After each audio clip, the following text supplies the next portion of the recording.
So for my project, for students to complete, that was something that they showed that was greater than themselves, the idea of being altruistic and thinking of others.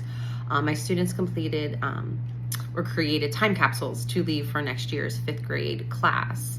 So the instructions were to leave items that they thought would be useful for the students, or items that they wish they had used better or been better prepared with, or just had known about.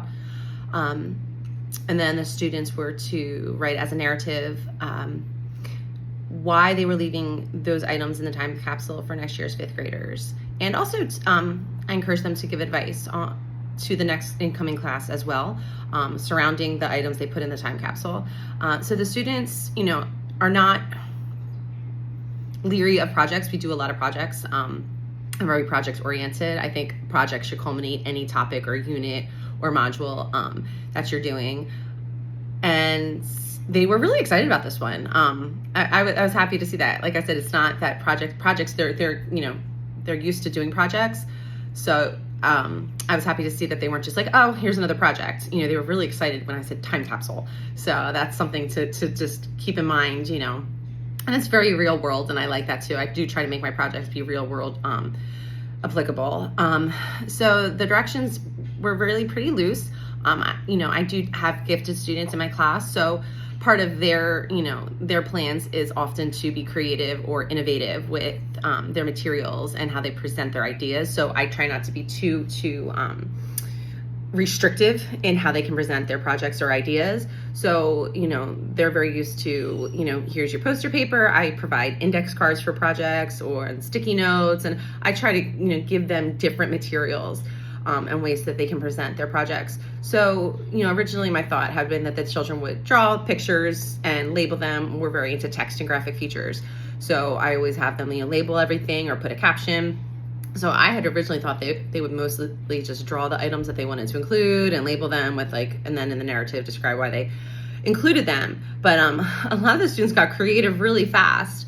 And using the materials, a few students created very quickly with construction paper, like a box with no lid, but it was three-dimensional. And then they were drawing the items that they would put in the time capsule and cutting them out and then putting them in the time capsule. I didn't see students trying to create 3D items in the time capsule, but it was interesting to see a lot of them actually create a time capsule container to put their items in and then draw them out and cut them out. So they would actually be items in the time capsule. And then they took lined paper and attached their narrative to that. So that was very interesting to see the use of the materials. I was very happy to see that they were including items in the time capsule that were actually academic. That was not part of my actual direct instructions. I just left it very, what would you leave for fifth graders next year? But they kept it very academic. I expected trendy items or, whatever the fifth graders, are into right now. But they did not include things like cell phones. I was expecting that, or like apps on the cell phones, but they kept it very school oriented, which was great. And it was interesting. Some of the students, one student, he included a pencil and a notebook and an explanation of why that's all you really need to be successful. And he actually had a very good rationale that you don't need a lot of fancy stuff to learn and pay attention in school. At first I thought he was just trying to just do an easy, quick job on the project, but he really had a reason why, other students in other places and in history have just needed a pencil or, a writing utensil and a notebook and pay attention. So that was interesting. And then of course, other students got very, more imaginative and, beyond the pencils and the notebooks, were including other items. Like one student, she included multicolored highlighters because she likes to go back and highlight her notes in different colors and color code things. So that was interesting to see, that they do use the tools that we encourage them to use. I did like seeing that the technology that we emphasize and hold the students, we do hold them accountable for using their iReady, more than one student drew out the iReady icon and put it in the time capsule. I said, why? Because they're, most students like him and Hall, like, oh, I got to get my iReady done. I said, well, why would you include that? They go, well, I really do think it helped me. I was like, oh, okay. So that was very interesting to see that the way we hold them accountable for and we encourage them to do, even if they, are like, not their favorite thing to do, that they recognize that it helps them at the end. I think just coming out of state testing and the students feeling a sense of success this was a great project to do after that, because they're reflecting on, I was successful. What did I do that I think got me to this place of success? So something like iReady Minutes or using Reflex, where it might not have been their favorite all along. Now they see, it did benefit me in the end. So that was very, it made me happy to see that they are able to reflect back and see, what we've encouraged and really, like I said, held them accountable to, that they realized that it did help them in the end.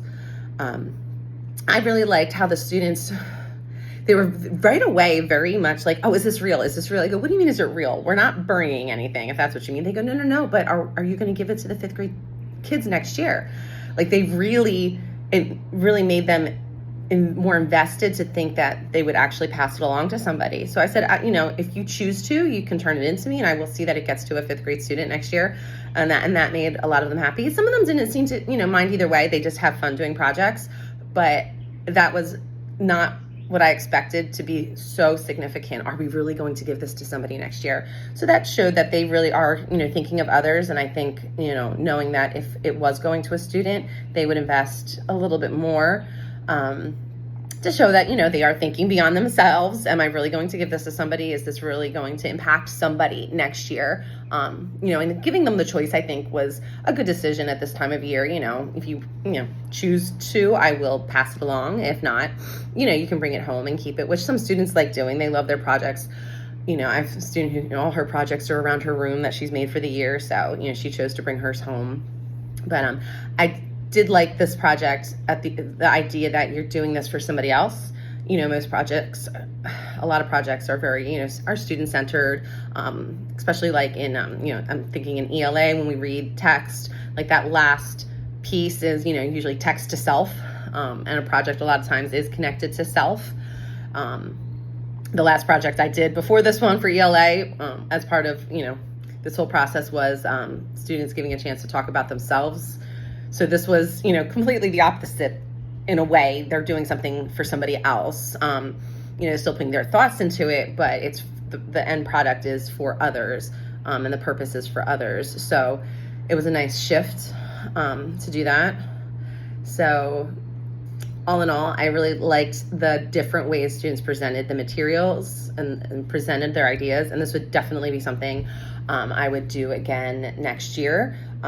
I know a lot of teachers have students like leave a letter for, the next year's class. I mean, I've done the same thing, but I think this took it to the next step of beyond just the narrative and writing, they were actually creating something. And it really helped them put more thought into it, because it wasn't just a writing project, it was a creative project. And they could be as creative and artsy as much or as little as they chose. Some students it's a strength, others it's not so much. They'd rather do the writing. So it really allowed students to use those different facets to present their ideas. So all in all, it was definitely a successful project.